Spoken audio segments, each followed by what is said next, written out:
Hello students, myself Richa Singhal, lecturer Mechanical Engineering, Department from GPC Jhunjhunu. आज हम thermodynamics के unit first के topic 1.4 का अध्ययन करेंगे। पिछली क्लास में हमने देखा आइडियल गैस इक्वेशन है वो PV इक्वल्स टू nRT के द्वारा दी जाती है। हमने बॉयल्स लॉ और चार्ल्स लॉ को कंबाइन करके आइडियल गैस इक्वेशन डिराइव किया था। तो इधर PV इक्वल्स टू nRUT मिला था हमें। इधर P प्रेशर को बताता है, V वॉल्यूम को, N number of moles, RU है वो यूनिवर्सल गैस कांस्टेंट है और T एब्सोल्यूट टेम्परेचर था। अगर सार्वभौमिक गैस नियतांक या यूनिवर्सल गैस कांस्टेंट के बारे में पूछा जाए तो इस इक्वेशन से RU इक्वल्स टू PV/NT होता है।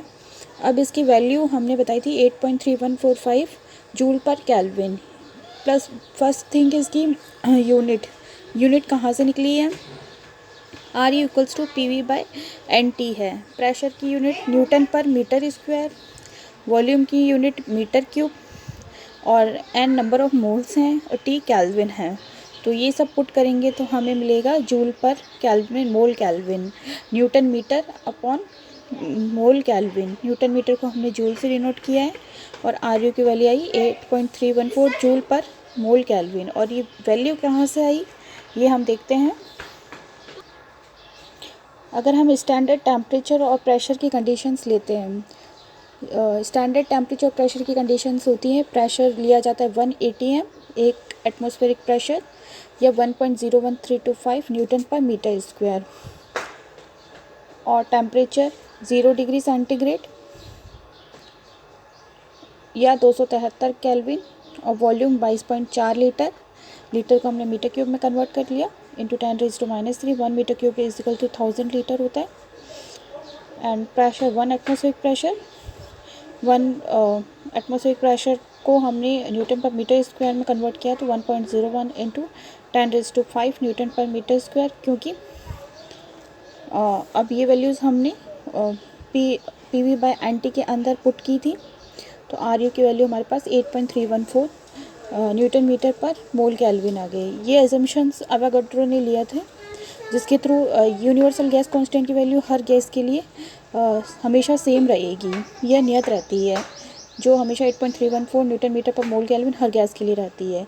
सेम इसी तरह एक आपके पास गैस नियतांक आएगा, R की वैल्यू R बराबर RU/m होता है, universal gas constant divide by it's molecular weight of the gas. यहाँ RU यूनिवर्सल गैस कांस्टेंट है, M molecular weight of the gas है, R आपका कैरेक्टरिस्टिक गैस कांस्टेंट बोल सकते हैं या कांस्टेंट ऑफ इंडिविजुअल गैस है। तो आपकी PV is equal to nRUT equation है वो हम कई बार PV इक्वल्स टू mRT भी देखते हैं। वह कैसे डिराइव होएगी, इधर n है वो नंबर ऑफ मोल्स हैं। तो पहले हम मोल्स के बारे में पढ़ेंगे। मोल्स क्या होता है? मोल एक्चुअल में कुछ भी नहीं है, मोल एक नंबर है। Mole is actually an amount, एक अमाउंट है। It is the amount of substance that contains as many particles as there are atoms in carbon 12। Carbon 12 के अंदर जितने परमाणु, जितने एटम्स उपस्थित होते हैं, जितने परमाणु उपस्थित होते हैं, तो मोल वह क्वांटिटी है, वो उतनी क्वांटिटी किसी भी सब्सटेंस के अंदर उपस्थित होती है।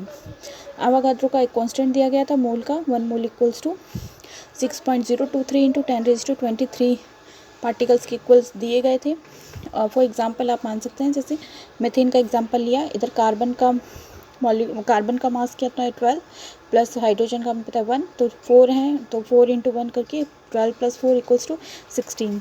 तो 16 gram of methane has the same number of molecules. 16 gram of methane के अंदर उतने ही मॉलिक्यूल्स होंगे, अवागाद्रोस कांस्टेंट होंगे, जितने 12 ग्राम कार्बन के अंदर उपस्थित होते हैं। तो ये एक फिक्स क्वांटिटी गिवन है अवागाद्रो के द्वारा, 6.023 इंटू 10⁻23। किसी भी गैस के अंदर इतने नंबर ऑफ पार्टिकल्स उपस्थित होते हैं जितने कार्बन 12 के अंदर एटम्स उपस्थित होते हैं। तो ये रेफरेंस मान के चल रहे हैं कार्बन 12 को हम।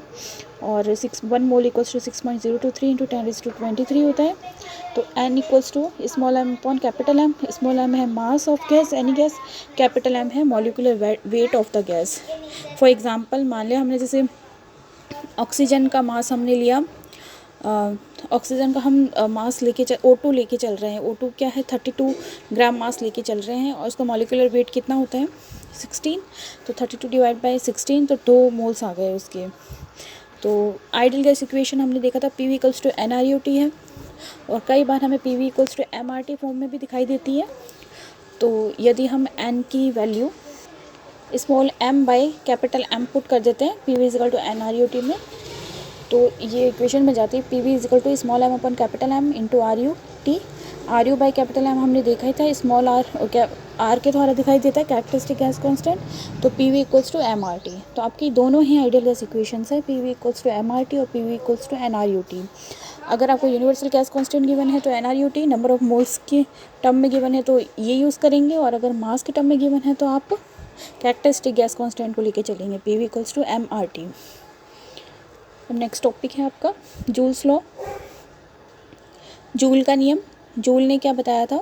जूल ने बताया था किसी भी आदर्श गैस की जो आंतरिक ऊर्जा है वो इसके प्रेशर और वॉल्यूम पर डिपेंड नहीं करती है, उनसे इंडिपेंडेंट होती है, केवल एब्सोल्यूट टेम्परेचर पर डिपेंड करती है, केवल टेम्परेचर का फंक्शन होती है इंटरनल एनर्जी।